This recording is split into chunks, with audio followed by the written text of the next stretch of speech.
कहते हैं कोई चमत्कार दिखा दो तो फिर हम नमस्कार करें। ये सिद्धांत गलत है। देखिए सती इतने बड़े चमत्कार के बाद भी नमस्कार नहीं कर रही। तो पहुंची शंकर जी के पास। शंकर जी ने कहा, सती परीक्षा लेके आई हो? अरे नहीं नहीं महाराज, बिल्कुल परीक्षा नहीं। देखिए शंकर जी को सफेद झूठ बोल दिया।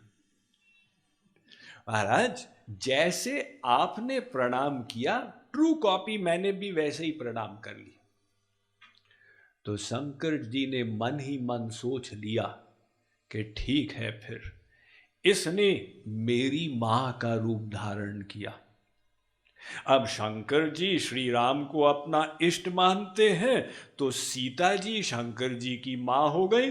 उन्होंने कहा कि इसने मां का रूप धारण किया, अब इसको पत्नी के रूप में कैसे स्वीकार करूं। तो मन ही मन उन्होंने सती को त्याग दिया। दोनों चले वहां से कैलाश। अब तुलसीदास जी पहले शंकर जी को भवानी नाथ कह रहे थे, अब उनको विश्वनाथ कह रहे हैं। भवानी को त्याग दिए।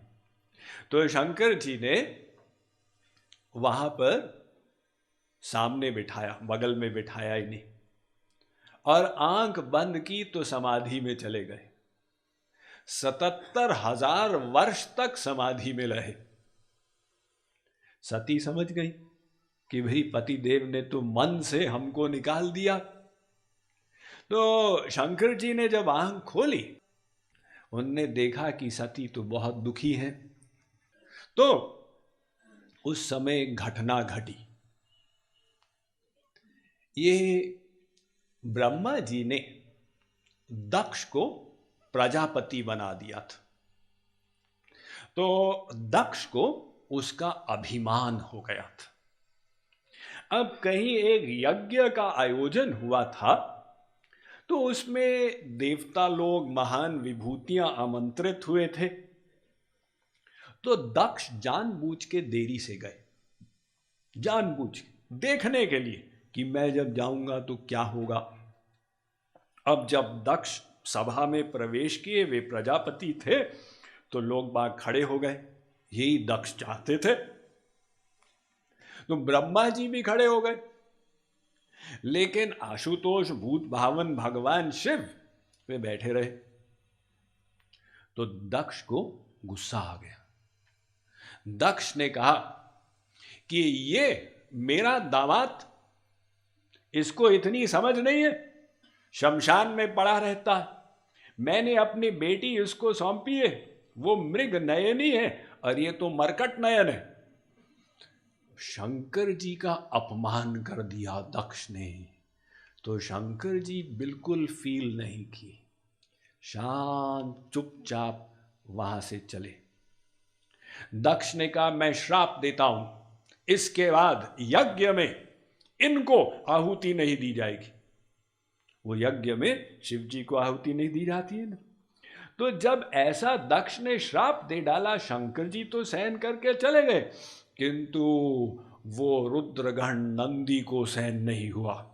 नंदी ने कहा, तुमने इस मुख से वो श्राप दिया, तुमको पता नहीं ये कितने मंगल है, तुमको ये मरकट नयन दिख रहे हैं, मैं तुमको श्राप देता हूं कि तुम्हारा मुख वो बकरे का हो जाए।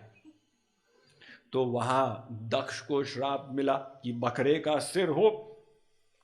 तो और ब्राह्मण थे वहां पर, भृगु।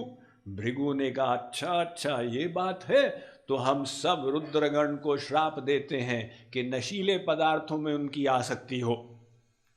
और नंदी ने फिर से श्राप दिया, हम ब्राह्मणों को श्राप देते हैं कि गरीब हो जाएं और भिक्षा करके अपना जिह्वाटन करें। तो ये श्राप काउंटर श्राप चला। यज्ञ उसके बाद सब लोग बंद ही कर दिए, वे शिव जी को आहुति नहीं होगी। तो कुछ समय निकला, दक्ष ने कहा ठीक है फिर हम ही यज्ञ कराते। उन्होंने बहुत बड़ा आयोजन किया और उस आयोजन में तमाम सब देवी देवताओं को बुलाया, जानबूझकर शिव जी और सती को नहीं बुलाया। तो देवी देवता लोग सज धज के जा रहे थे। अब सती ने पूछा कि तुम लोग ये पार्टी ड्रेस में कहाँ जा रहे हो? देवताओं ने कहा तुम्हारे पिता के यहाँ जा रहे, तुम नहीं जा रही हो? तो सती ने पूछा शिव जी से कि पतिदेव वो कोई पार्टी होने जा रही है हमारे पिताजी के यहाँ, तो मुझे भी जाना चाहिए। शिव जी ने कहा हम तो आमंत्रित है ही नहीं। अरे नहीं नहीं, पिता के घर जाने के लिए आमंत्रण थोड़ी चाहिए होता बेटी को, और शिष्य को गुरु के यहाँ जाने के लिए आमंत्रण नहीं चाहिए होता। शिव जी ने कहा अरे वहाँ पर बहुत अपमान होगा। नहीं नहीं, मेरी बहनें होंगी, साले होंगे, सबसे मिलने का अवसर मिलेगा। तो शिव जी ने कहा अच्छा अब ये मानेगी नहीं, तो रुद्रगण को कहा जाओ तुम लोग रक्षा के लिए। नंदी को भी कहा तुम जाके रक्षा करो। तो सती सज धज के पहुंची है दक्ष के यहाँ। अब क्योंकि पिताजी नाराज थे तो सब बहनों ने भी इग्नोर कर दिया, किसी ने न देखा न बात की। मां ने फिर भी स्वीकार किया। तो सती देखकर बड़ी रुष्ट हुई कि इतना अपमान कर रहे हैं। वो सती जब यज्ञशाला में पहुंची तो वहां पर शिव जी के लिए आसन ही नहीं था, बाकी सब देवी देवता बैठे हुए थे। तो सती को गुस्सा आ गया।